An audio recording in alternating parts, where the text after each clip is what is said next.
The Celtics take on the Wizards, 1 p.m. Eastern tip-off in the nation's capital. The Celtics are minus 6.5 on the road here. Totals 232, juice to the over. And if you like the Wizards to win this one outright on their home court, they're the plus 240 dog on the money line. Now, real quick, we went 4-1 again yesterday in my premium sports picks on my website. That's once again 2 days in a row that we went 4-1 in our premium picks on that site. We also have over 1,250 members who are currently signed up and active on my webpage as well. Now, the Celtics have pretty much positive numbers on both ends of the court here. They're in the top 10 in shooting the three ball, top 10 defensively in points allowed per contest. And despite hitting a little bit of a rough patch here recently, we're still looking at a Boston team who ranks in the top 5 in defensive rebounding on the road as well. Now, of course, when you're talking about Boston here, you got to mention Jason Tatum. He's scoring over 26 points a game along with 7 rebounds, 4 assists, pretty much the franchise player here in Boston. Obviously, he's the team's leading scorer right now. Meanwhile, Jaylen Brown, he's right behind him.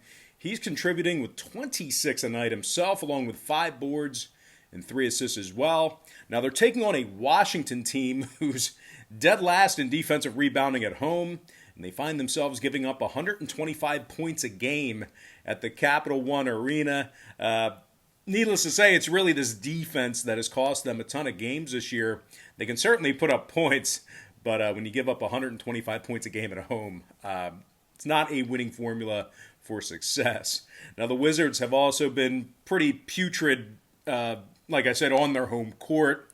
Victorious in just 2 of 11 home games, and they covered the number in only 27% of those contests.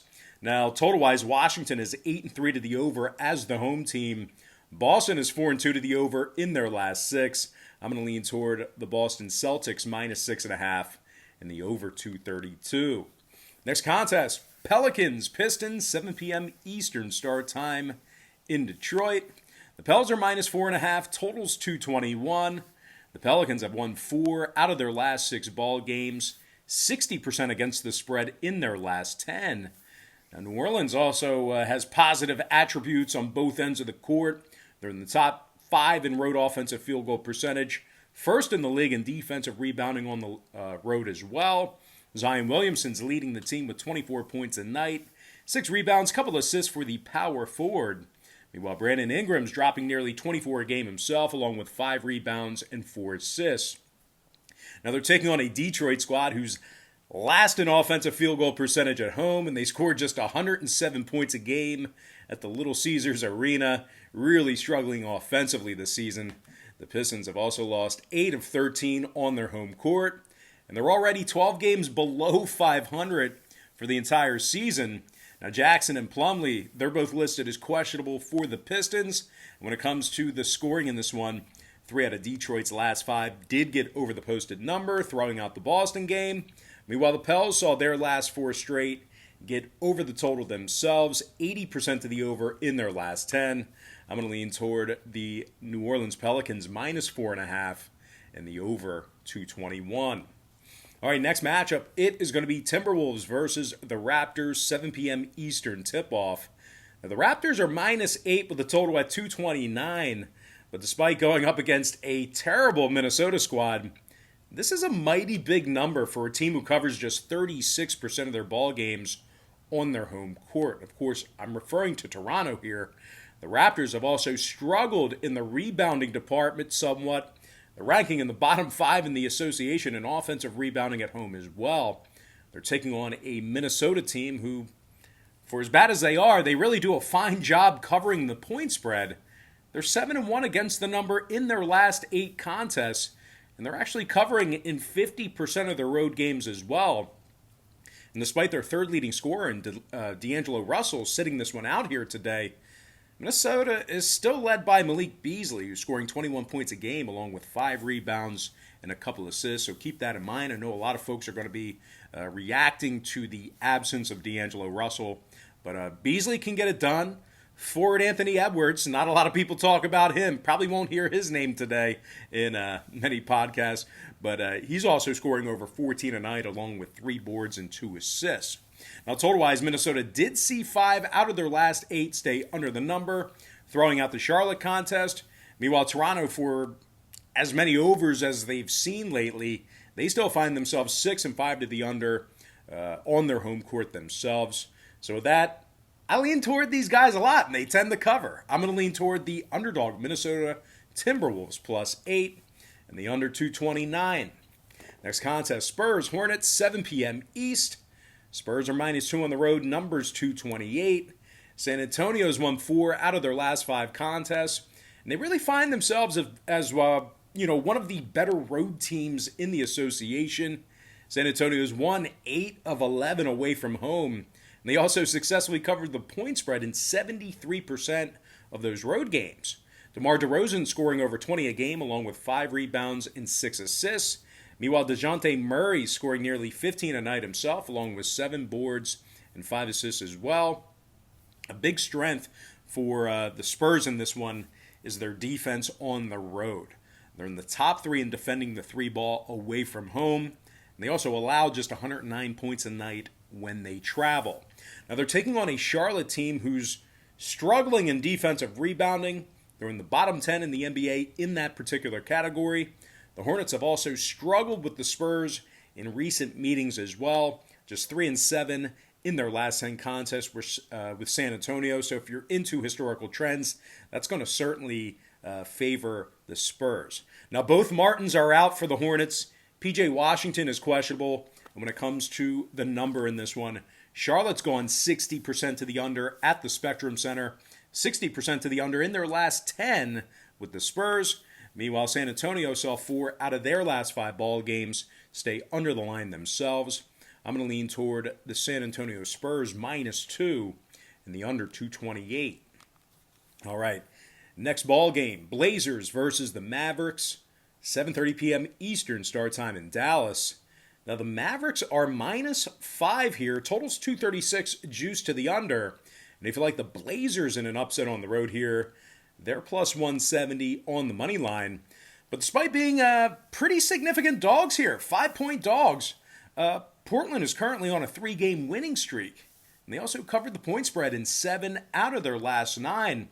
Now, Damian Lillard scoring 29 a game along with 4 boards and 7 assists. Really cooking right now, especially with McCollum being out. He's just letting it rip. Meanwhile, Gary Trent Jr. is scoring almost 15 a night himself, along with a couple of rebounds a game as well. Portland's really been able to kind of continue with that offensive onslaught, despite the absence of C.J. McCollum. They're in the top 5 still in road scoring. They're also still in the top 5 in shooting the 3 ball away from home. Now, the Blazers have also covered in nearly 70% of their road games. Now, they're taking on a Dallas team who, despite their 4-game winning streak, they really just can't seem to cover the point spread, period. They're just 2 and 8 against the number in their last 10 contests, and they literally cover just 23% of their ball games on their home court. Now, the Mavs are in the bottom 3 in home offensive rebounding. And they also give up 118 points a game at the American Airlines Center. Now, total-wise, a lot of overs for Dallas. Give up a lot of points. They do have the ability to score points as well, but they're 6-0 to the over in their last 6 ball games, 8-5 to the over on their home court. Meanwhile, the Blazers saw 7 out of their last 10 contests get over the line themselves. I'm going to lean toward the underdog Portland Trailblazers +5 and the over 236. All right, next matchup. It is going to be Bucks versus OKC, 8 p.m. East. The Bucks are -12 on the road, totals 229. Big number here due to the fact that OKC's top scorer is out again today with a knee. That's kind of why we're seeing this double-digit number here. Having said that, though, just keep in mind that Milwaukee hasn't played the best basketball over the past few days. They're on a 2-game skid right now, and they failed to cover the point spread in both of those losses. They also don't make their opponents pay when they put them to the line. They're in the bottom 5 in the NBA in free throw percentage from the stripe. Milwaukee's covered only 6 of 15 road games this season, And like I said, very large number for a team who doesn't cover well on the road, regardless of the other team's injury report. Now, don't get me wrong.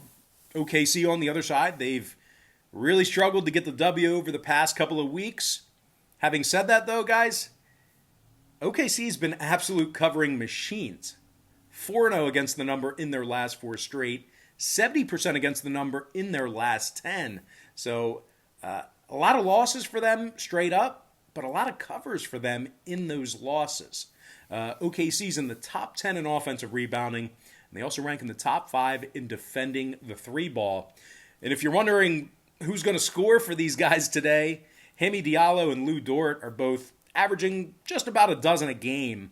So look for those guys to possibly have larger numbers than usual here today. Now, total-wise, when it comes to the number in this one, 3 out of OKC's last 4 did get over the posted number, 7-4 to the over at the Chesapeake. Meanwhile, the Bucks on the other side saw their last 3 straight get over the line themselves, 7-2 to the over in their last 9. I'm going to lean toward the underdog OKC Thunder, plus 12, keeping this one close, and the over 229. Next matchup, Magic's, no, it's just one, Magic versus the Suns. 9 p.m. Eastern start time. Another double-digit spread here. The Suns are minus 10, totals 215. Phoenix is on a 5-game winning streak, 8-1 against the number in their last 9. The Suns have played very good basketball at the Phoenix Arena, 9-4 straight up in their home contests, 69% against the number in those ball games. Devin Booker scoring over 24 a game, 3 rebounds, 4 assists for the 6'5 guard. Meanwhile, Chris Paul is also scoring 16 a game himself, along with 4 boards and 8 assists. The Suns are fairly well-rounded on both ends of the court, although their true strength, in my opinion, is their defense. They're in the top 5 in points allowed, top 5 in defending the 3-ball at home. Now, they're taking on a sputtering Magic team who lost 7 out of their last 9, and they win only 35% of their road games. Now, Orlando ranks dead last in offensive field goal percentage, and they score just 105 points per contest. They've also been battling a slew of injuries. Mason, Aminu, Ennis, Fournier, Anthony, and Gordon, they're all still listed on that injury report. And when it comes to the scoring, 6 out of Orlando's last 10 contests did get over the posted number. 9-5 to the over when they travel this season. Meanwhile, the Suns saw their last 3 straight get over the line themselves. I'm going to lean toward the Phoenix Suns minus 10. And the over 215. Next contest, Cavaliers, Clippers, 10 p.m. Eastern tip-off in Los Angeles. The LA Clippers are minus 11 at the Staples Center, totals 221 flat.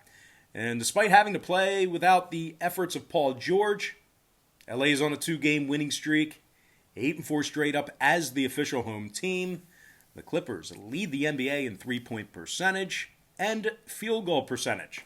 They're making nearly 43% of their three-pointers, and they also drain 85% of their foul shots. They've also been very sound defensively. Did I say that they lead in field goal percentage? They lead in free throw percentage. Regardless, you have to fact check that. I'm thinking they're leading in field goal percentage, but I believe they're leading in free throw percentage. I think they're in the top 3 in field goal percentage, but fact check me. Regardless, their shooting is very prolific, very efficient, whether it's from the field or the stripe. But anyway, they've also been very sound defensively, giving up just 107 points a night, and they're leading the association in defensive rebounding. Kawhi Leonard is scoring over 26 points per contest, along with 5 rebounds and 5 assists. Meanwhile, Serge Ibaka is getting about 12 a night himself, along with 6 rebounds. They're taking on a really bad Cleveland squad right now, who lost their last 6 straight. And they also went a dismal 0-9 against the number since January 29th. Now, Love, Dellavedova, and Nance are still out. Nothing really changing much with their injury statuses. Cleveland's covering just 23% of their road games, and they rank dead last in the following 4 categories: road scoring, road offensive field goal percentage, shooting the 3-ball away from home, and road free throw percentage. Now, total-wise, not so sure Cleveland's going to have enough firepower to help put this one over. They're 6-3 to the under in their last 9, 8-5 to the under when they travel. Meanwhile, the Clippers saw 7 out of their last 10 stay under the total themselves. I'm going to lean toward the LA Clippers minus 11 and the under 221. And with that, I'm going to dive into my next and final matchup for the show. Not covering the Lakers and the Nuggets. My next and final matchup is Grizzlies versus Kings, 10 p.m. Eastern start time in Sacramento. The Grizzlies are -1, totals 229. If you like Sacramento in the slightest of upsets at home here, they're plus $1 for some money line cash. And despite a smattering of victories over the past couple of weeks, the Kings are back on a 2-game losing streak right now, and they really find themselves struggling to cover at the Golden One Center. Out of their 15 home games, they successfully covered the point spread in just 6 of them. Sacramento also ranks dead last in defensive field goal percentage at home, and they give up 121 points a night at the Golden One Center as well. Defense has really let this rather intriguing basketball team down so far, really let them down. Now, the Kings also have 2 key injuries here today. Marvin Bagley and De'Aaron Fox are both listed as questionable, so if you're looking to fire on this game, keep an eye on those guys. Those guys are banged up. Now, they're taking on a Memphis squad who's done a fine job on the road this season despite their injury problems. The Grizzlies have a 600 win percentage when they travel, and they're also covering in 60% of those road games. John Morant scoring 18 a game along with 2 rebounds, 7 assists. Meanwhile, Jonas Valanciunas is scoring 16 a night himself, along with double-digit rebounds and a couple assists as well. The Grizzlies have done really well offensively when they travel. Top 10 in road scoring, top 10 in fourth quarter scoring, away from home as well. Now, total-wise, Memphis is last, 4 straight, got over the line, 7-1 to the over in their last 8. Meanwhile, Sacramento is currently 10-5 to the over in their home games themselves. I'm going to lean toward the Memphis Grizzlies, -1 and the over 229. And with that, guys, we're going to dive into our quick pick recap, which are all the picks I made for this video in about 60 seconds for your convenience. I'm going to lean toward the Boston Celtics, -6.5 over 232. Pelicans, -4.5 over 221. Timberwolves, +8 under 229. San Antonio, -2 under 228. Portland, +5 over 236. OKC, +12 over 229. Phoenix Suns, -10 over 215. LA Clippers, -11 under 220. Clippers, -11 under 221. Before I give you my next and final matchup for the show, one final reminder that we yet again went 4-1 in our 5 premium sports picks on my website yesterday. I'm going to lean toward the Memphis Grizzlies, -1 and the over 229. Now, guys, just a reminder here, this show, the content in this show, it's for entertainment purposes only. We make no guarantees of any kind. And with that, guys, we're going to dive into our shout-outs. Top 10 YouTube commenters over the past couple of days or so. Shout out to Devin James, Jay Lench, Jake Matakevich, Thomas Reason, George Wright, Olmick _ JL Kinney, New York FCK, Damian Weaver, and last but certainly not least, got to give a shout out to my good friend, Juan Gomez. All right, guys, that's going to do it for me. Got to thank you for joining me right here on YouTube. Really hope you enjoyed all this great free content, all this great free information. Happy Sunday to you. Best of luck to you.